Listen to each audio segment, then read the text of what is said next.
மீனவர் சுட்டுக் கொல்லப்பட்ட விவகாரத்தை கண்டித்து ராமேஸ்வரம் தங்கச்சி மடத்தில் மீனவர்கள் போராட்டத்தில் ஈடுபட்டுள்ளனர். அங்கு இறந்த மீனவரின் குடும்பத்தை நேரில் சந்தித்து மீன்வளத்துறை அமைச்சர் ஜெயக்குமார் ஆறுதல் கூறி வருகிறார். இதுகுறித்த தகவல்களை எமது செய்தியாளர் பாலாவிடம் தொலைபேசி வாயிலாக கேட்டு பெறலாம். பாலா, தற்பொழுது ராமேஸ்வரம் பகுதியில் இருக்கக்கூடிய இந்த தங்கச்சி மடத்தைச் சேர்ந்த மீனவர் பிரிட்ஜு அவருடைய குடும்பத்தை நேரில் சந்தித்து மீன்வளத்துறை அமைச்சர் ஜெயக்குமார் ஆறுதல் கூறி வருவதாக தகவல்கள் தெரிவிக்கின்றன. தற்பொழுது அந்த பகுதியில் நீங்கள் பார்க்கக்கூடிய காட்சிகள் என்ன? மீன்வளத்துறை அமைச்சருடன் வேறு யாரெல்லாம் அந்த பகுதிக்கு வந்திருக்கிறார்கள்? அதாவது நேற்று இலங்கை கடற்படையினுடைய துப்பாக்கி சூட்டில் பலியான பிரிட்ஜோ அவருடைய உறவில் அவருடைய குடும்பத்தினரை சந்திப்பதற்காக இன்று தங்கச்சி மடம் பகுதிக்காக மீன்வளத்துறை அமைச்சர் ஜெயக்குமார் மற்றும் தகவல் தொழில்நுட்பத்துறை அமைச்சர் மணிகண்டன் இருவரும் அவர் கட்சி தொண்டர்களுடன் வந்தனர். அவர்கள் குடும்பத்தினரை சந்தித்து அவர்களுக்கு ஆறுதல் தெரிவித்தனர். ஆறுதல் தெரிவித்துவிட்டு தற்பொழுது அங்கு உள்ள பங்கு தந்தை அவர்களிடம் பேச்சுவார்த்தை நடத்தி வருகின்றனர்.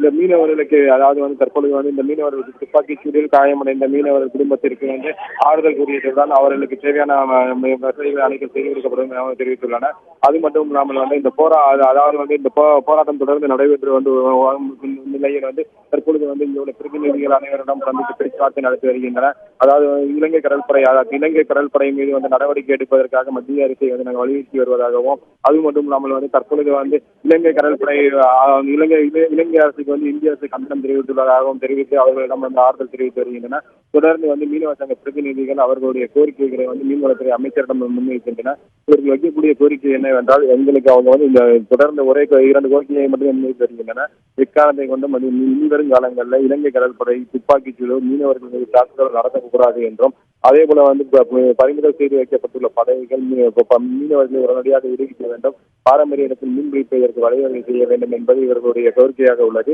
அது மட்டும் இல்லாமல் தாக்குதல் நடத்தப்பட்ட கடற்படை அதிகாரிகள் மீது நடவடிக்கை எடுக்க வேண்டும் என்பது இவர்களுடைய கோரிக்கையை முன்வைத்துள்ளனர்.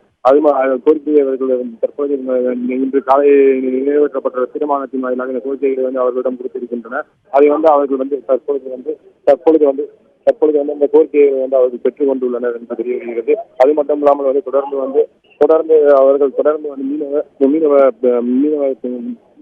பாதிக்கப்பட்ட அதாவது பலியான மீனவர்களுடைய குடும்பத்தை சந்தித்து பேச்சுவார்த்தை நடத்தியதை தொடர்ந்து தற்பொழுது இந்த பகுதியில் உள்ள பங்கு தந்தை சிவகங்கை மறைமாட்ட ஆயர்கள் சந்தித்து பேச்சுவார்த்தை நடத்தி வருகின்றனர். எரிமலை உதவிகள் ஏதாவது அவர்கள் தற்பொழுது இந்த மீனவர்களுக்கு தேவையான அவர்கள் குடும்பத்திற்கு தேவையான உதவிகள் அனைத்தும் செய்து கொடுக்கப்படும் என்பதும் அவர்கள் தெரிவித்து வருகின்றனர்.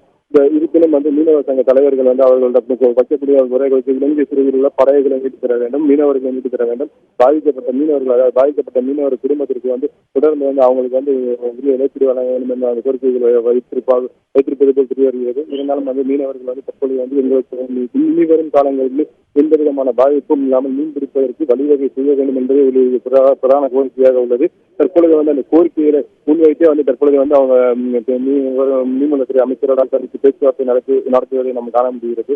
இருப்பினும் இவர்கள் இந்த போராட்டம் தொடரும் போராட்டமாக இருப்பதன் காரணமாக தற்பொழுது அவர்களிடம் பேச்சுவார்த்தை அவர்கள் மீன்வளத்துறை அமைச்சர் பேச்சுவார்த்தை நடத்தி வருகின்றார். பேச்சுவார்த்தையின் அடிப்படையில் இந்த பேச்சுவார்த்தை முடிவெற்றத்தில் மீன்வளத்துறை அமைச்சர் நம் தெரிவிக்கும் போதுதான் அவர்கள் உடல்களை என்ன பெற்றுக் கொள்வதற்கான நடவடிக்கை எதுவும் இருக்கிறதா என்பது தற்போது தெரிய வரவுள்ளது.